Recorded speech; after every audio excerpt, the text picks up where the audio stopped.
Bienvenidos sean. El día de hoy les voy a mostrar a los asesinos seriales que aparecen en la serie Bones. Para este video debo definir a un asesino en serie como una persona que siente la necesidad de matar a cierta clase de personas. También son reconocidos por tener una manera de actuar antes, durante y después del crimen llamado modus operandi, y para terminar con la definición tiene algún objetivo además del mismo acto de matar, aunque este objetivo solamente tenga sentido para ellos. Esta definición es necesaria porque en la serie de Bones hay varios personajes que son asesinos en serie, pero son atrapados en un episodio, otros que han matado a varias personas, pero no son una amenaza como el mismo agente Booth o Max Keenan. Por lo que solamente voy a contar a los asesinos en serie que trataron de atacar a uno o a todos los personajes del elenco principal, y tuvieron más de un episodio. Voy a mencionarlos en orden de aparición porque el nivel de amenaza de todos ellos es casi el mismo, en donde quieren eliminar un gran número de personas, y en ocasiones a algún integrante del elenco principal. El primer oponente tiene que ser Howard Epps. Aparece en la primera y segunda temporada. Howard Epps tiene una de las mejores introducciones, durante el primer episodio en el que aparece. Howard está a punto de ser ejecutado por cargos de asesinato que su abogada decía que eran falsos, y así se salva de la ejecución con ayuda de los protagonistas. Sin embargo, se descubre justo después de salvarlo que todo el tiempo fue culpable, encontrando el cementerio personal de víctimas desconocidas de Howard. Con este cementerio sepultaba a sus víctimas que son mujeres rubias y jóvenes. Con este descubrimiento Howard Epps se da tiempo para que el sistema de justicia retrase su ejecución para siempre, pues deben identificar a las víctimas antes de ejecutarlo. Esto en Estados Unidos hace que Howard Epps negocie para dar la identidad de sus propias víctimas y negociar por declararse culpable o inocente en cada cargo. Ahora pasemos a su segunda y última aparición durante la segunda temporada, en donde escapa de la cárcel ocasionando un incendio. Un gran contraste en el personaje, pues cuando lo conocen ya estaba arrestado y estaba a punto de ser ejecutado, pero organiza una fuga de prisión en donde en 2 días sin dinero, solamente mencionando que era muy inteligente, empezó a armar bombas, a tener escondites por toda una ciudad sin que nadie reporte a un fugitivo. También empezó a asesinar a diestra y siniestra, así como crear un veneno poco común. También trató de matar a la doctora Brennan entrando a su apartamento burlando al FBI, todo solamente para ser derrotado por las pistas que él mismo dejaba a propósito. El modus operandi de Howard Epps era atrapar a rubias jóvenes, acechándolas primero e introduciéndose en ocasiones en sus vidas, asimismo guardando cualquier cosa que cargaran como trofeo, así como tener cementerios grupales. Imagino que visitaba el lugar a recordar sus entre comillas presas.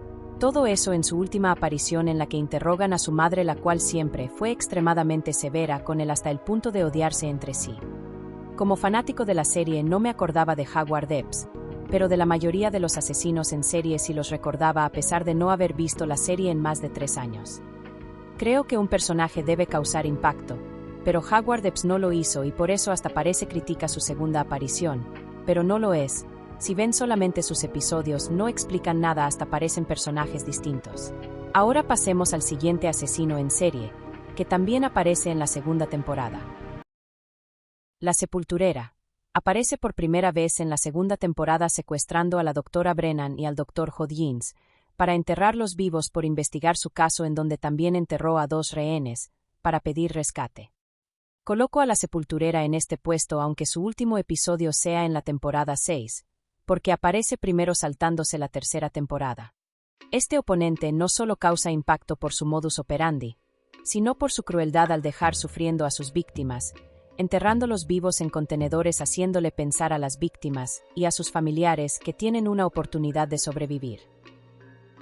En su segunda aparición hasta la temporada 4, el sepulturero se volvió muy torpe por querer eliminar la investigación del FBI en su contra, secuestrando al agente Booth en un buque de guerra antiguo antes de ser hundido en el mar por una explosión programada. Ya que en este capítulo también elimina al escritor de sus libros, Thomas Vega, que la volvieron famosa como el sepulturero, puesto que desde el inicio se creyó que era el escritor mismo el sepulturero por aconsejar a los familiares de las víctimas en pagar el rescate, lo cual suele funcionar, descartando al escritor de libros como el sepulturero.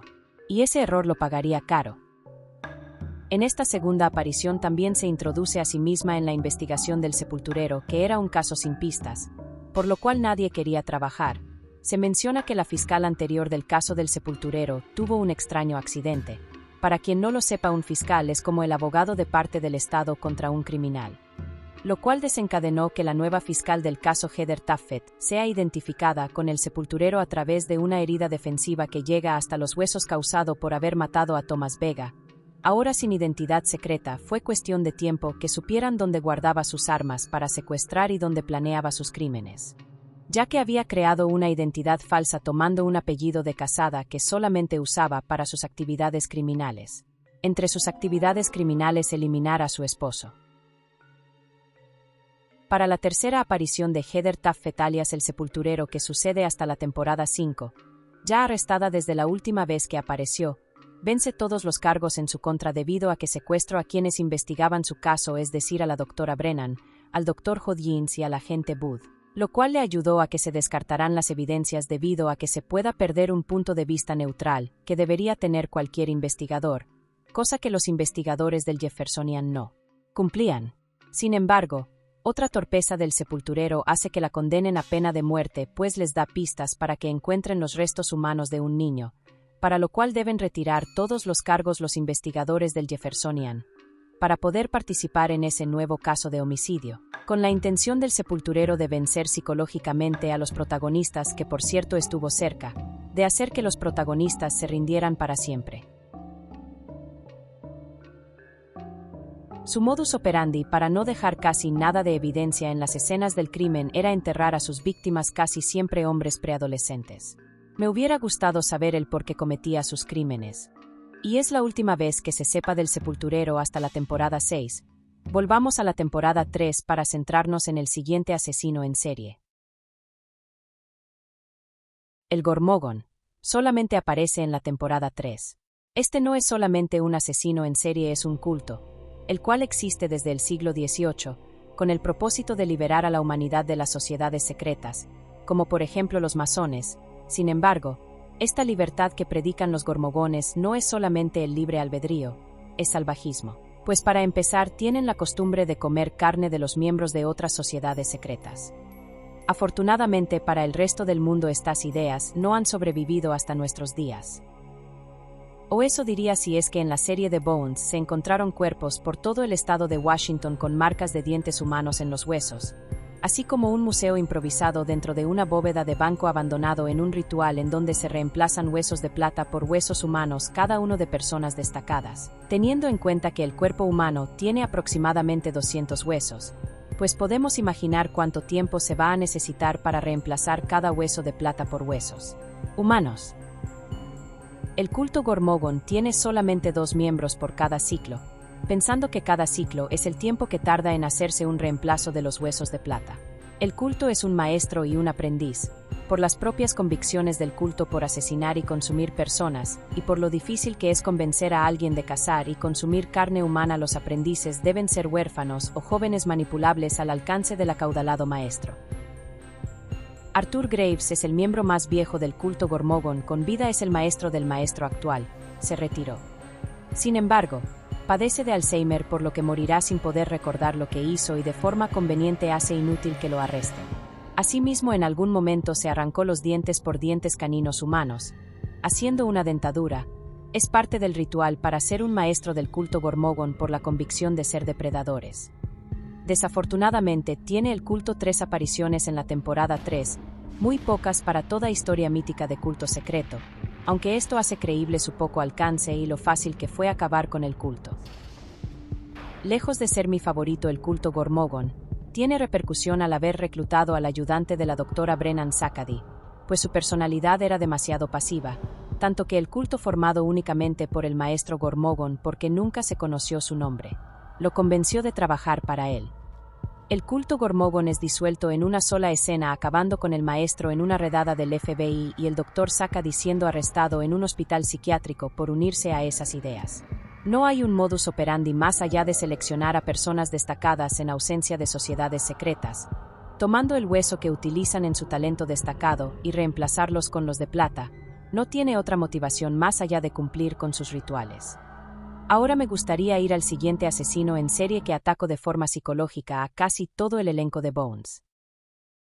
Retomamos a la sepulturera yendo a la temporada 5, cuando la sepulturera está en juicio por varios secuestros y homicidios, sin embargo logra librarse de toda la investigación en su contra, pues la doctora Brennan, el agente Booth y el doctor Hodgins fueron sus víctimas y participaron en su caso en lugar de retirarse invalidando la evidencia, es decir, ya se había librado de 7 cargos distintos.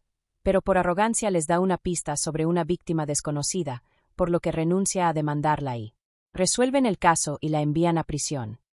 Su última aparición es hasta la temporada 6, la cual consiste en que el sepulturero va a apelar su caso.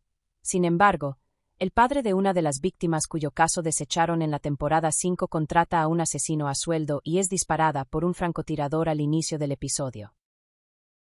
Ahora me gustaría ir al siguiente asesino en serie que atacó de forma psicológica a casi todo el elenco de Bones.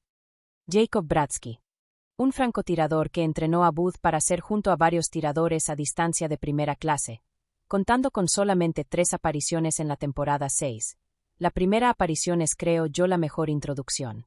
Pues también es el último episodio del sepulturero. En un momento pensamos que estábamos viendo un episodio de la sepulturera y, de repente, muerta. Después, vemos el modus operandi de Bratski, visto como un héroe por sus semejantes por atacar a personas que escapaban de la ley. Esto gracias a sus contactos que estuvieron en su unidad de tiradores o cerca de donde llevó su servicio militar para obtener información de criminales, equipo militar y hasta identidades falsas. Viviendo aislado en la naturaleza, usando tácticas militares en todo momento, demostrando su estrés postraumático del servicio militar, ya que no podía mantener ningún trabajo, y buscando justicia por mano propia, tratando a sus víctimas como objetivos de guerra. Me gustó mucho este asesino en serie, pues, aunque solamente existe en la temporada 6, es que tiene mucha acción, mucho peligro, pues cualquiera que ayudará a Booth era percibido como enemigo. Incluso en su último capítulo le dispara y asesina a un interno de antropología forense llamado Michael Murray, en un intento de disparar a Booth dentro del Jeffersonian. Ojalá hubieran incluido más episodios de Jacob Bratski, pues él no se escondía cuando descubrieron quién hizo el tiro contra el sepulturero. Al contrario, se quedó a completar más objetivos en la ciudad de Washington, desafiando a Booth, que es todo lo contrario a Bratski, y una de las pocas personas en el FBI que puede atraparlo. Finalmente, Bratski es atrapado con vida por Booth, cuando todos pensaban que iba a matarlo, pues Bratski rompía varios códigos de conducta militar. Es una pena que no tuviera más apariciones de un enemigo que ponía en jaque a los protagonistas, pues sin Booth todos los demás protagonistas habrían sido cazados. Como ya había mencionado, su modus operandi era bastante directo. Eliminaba criminales difíciles de matar que hayan escapado de la justicia, valiéndose de sus habilidades de francotirador y ofreciendo sus servicios por millones de dólares para financiar su cacería, justo lo contrario de Booth, que busca arrestarlos con evidencia irrefutable. Ya acabado con, en mi opinión, el mejor asesino en serie de Bones, debo dejar el video en este punto, pues ya estoy cerca de los 15 minutos y no quiero hacer pesado el video. Ya tengo el guión de la segunda parte, solamente falta editarlo y lo subiré próximamente en el canal. Llevamos la mitad de asesinos en serie en la temporada 6 y son 12 temporadas. Les daré mis conclusiones al final. Por favor, dale me gusta para valorar la titánica labor de hacer estos videos. Comparte el video con otros fanáticos de esta serie que se está volviendo un clásico. Comenta cuál es tu asesino en serie favorito de la serie Bones. Suscríbete para no perderte los próximos videos de Bones. Por favor, no descargues ni reutilices este video para respetar mi esfuerzo. Dejaré las fuentes en la descripción. Hasta la segunda parte.